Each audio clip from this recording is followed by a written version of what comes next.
আসসালামু আলাইকুম, সবাইকে জানাচ্ছি ঈদ মোবারক। আশা করি সবাই ভালো আছেন। এই আমার ঈদের মার্কেট এবারকার দেখতেই পাচ্ছেন।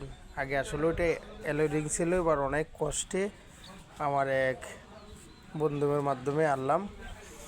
অনেক কষ্টের পরে সেটিং হয়েছে ইনশাল্লাহ। এইটাই ঈদের মার্কেট।